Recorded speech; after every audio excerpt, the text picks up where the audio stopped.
Hi, I'm Piper Moscow, I'm Victoria Daly. I'm Gracie Tolbert. I'm Abigail Rodriguez. and this is our Women with Drive presentation and strategic plan. Our presentation is broken down into three sections or laps, which are your red circles. And within each different lap, we have a different pit stop, which is the black circles, where we're going to highlight a different success story and a lesson we can take away from each story. As Victoria touched on, there are a few common themes throughout our presentation from various success stories of women in motorsport. The first theme talking about visibility, the second talking about pathways, and the third, which ties it all together, talks about pipelines.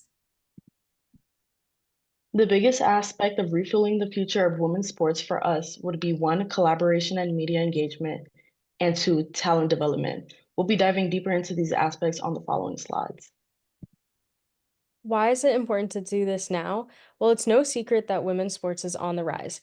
Specifically, the US Open, the Paris Olympics, and the NCAA women's basketball tournament all had historic years in the past 2 years.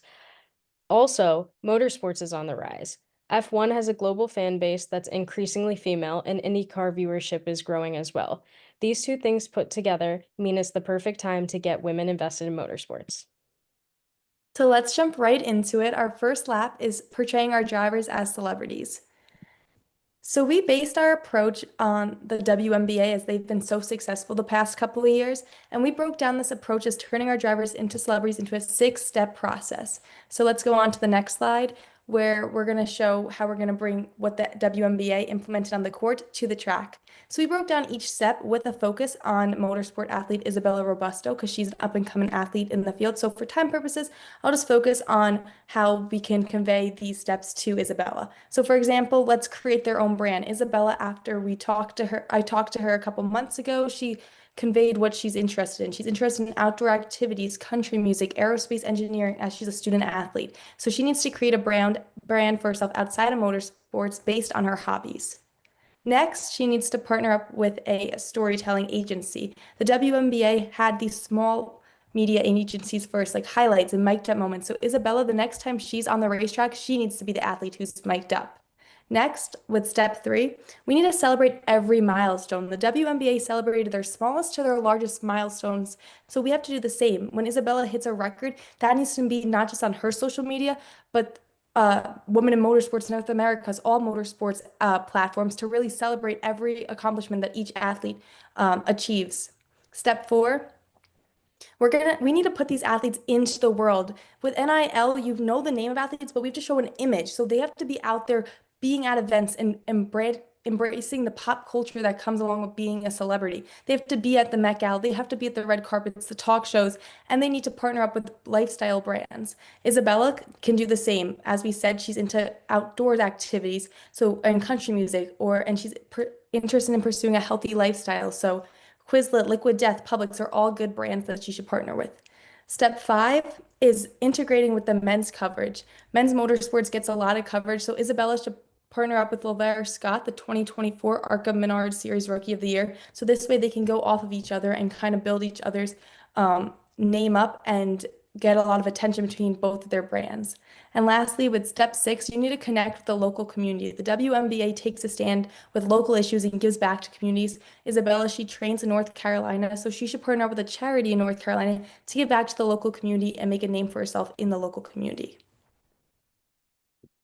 Our first pit stop discusses visibility and how it's important for female motorsport fans. Visibility creates a that could be me mindset within a fan base, and our success story here talks about Danica Patrick, the first woman to win an IndyCar Series race in 2008 and the first woman to ever score a pole position in a NASCAR Cup Series race. If young female audiences are able to see these kinds of role models in motorsports, they will see that they have a place in the industry and be more likely to go out and achieve those goals. The next part of our plan is partnerships and activations.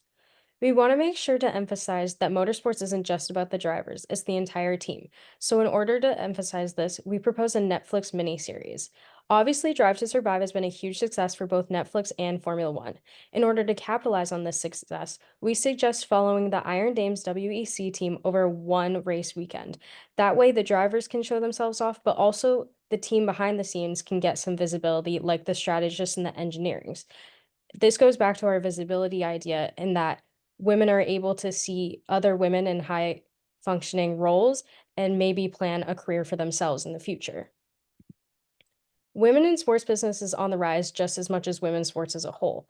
The number of women in sports front offices is growing rapidly, as well as the number of women in STEM occupations, meaning it's a perfect time to get more women in business motorsports roles. In order to do so, we plan to partner with 3 different motorsport museums during Women's History Month to create an exhibit showing the history of women in motorsports. We'll highlight specific success stories like Hannah Schmitz and Liz St. James. We'll also partner with WIMNA to bring their college social chapters to these exhibits so college-age women can get an idea for their future about what potential careers are out there. We also want this to double as a fan zone and interactive opportunity, partnering with AT&T to bring simulators, as they have experience hosting the WNBA All-Star Game, and other activities like strategic competitions and maybe hands-on building engines or other engineering models. We'll also charge admission to this event, and the proceeds from the tickets will go directly to WIMNA in hopes of funding some of their mentorship initiatives. Our second pit stop talks about pathways and making pathways specifically for women. And our success story here talks about WIMNA and how they've been developing a You Belong mindset among women for the past few years. They're an organization dedicated to supporting motorsport opportunities for women and made up of more than 600 people across North America.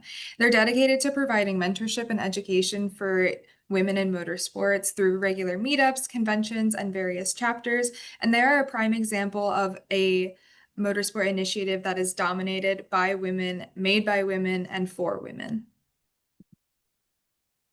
And now moving on to lap 3, we're going to be talking about the grassroots initiatives. Our biggest initiative is the Race Her Camp. The Race Her Camp is a camp giving girls the opportunity to learn about the motorsport world. Our plan to illuminate women start with the younger generation. So what is the Race Her Camp? The Race Her Camp is a camp offered in 2-week cycles, and throughout this 2-week cycles, girls will be able to learn different aspects of the racing world, such as the engineering side, mechanic side, strategist, managerial, and of course, the driving side. The goal of Race Her is to nurture the younger audience of girls and their dreams. Participants for the Race Her Camp will come from not only girls signing up, but also recruiting from different karting leagues all around the world. Research says that girls tend to leave karting leagues earlier than the age of 10, so we're hoping to catch them before they do. So we're hoping to accept girls age ranged from 8 to 18. The camp could potentially take place in Alaska, specifically Alaska Raceway Park, with plans to expand around the world in different places such as the Spain Circuit Ricardo Terminal Track, or even in South Africa in the Killarney Grand Prix. Speaking of the Alaska Raceway Track, we specifically chose this because it's one of the few racetracks owned by a woman. Lady Track Boss, aka Michelle Lacey, would be a perfect mentor for the ladies at Race Her. The important aspect of Race Her is giving these ladies mentors that are occupying roles in the motorsport world.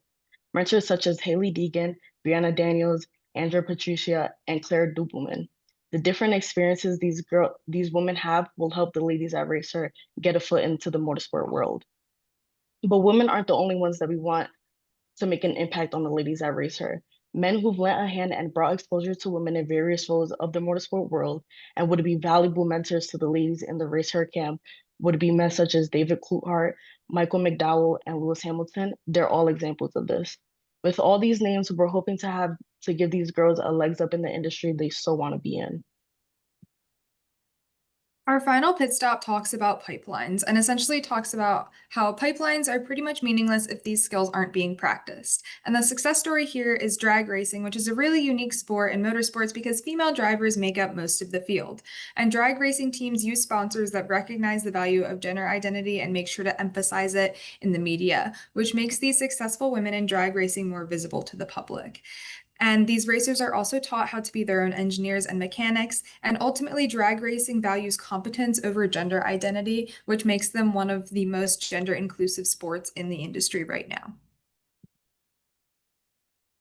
Thank you so much for taking the time to look at our presentation. And just to end on this note, everyone says the future is female sports, but we want to make sure that the future is female motorsports.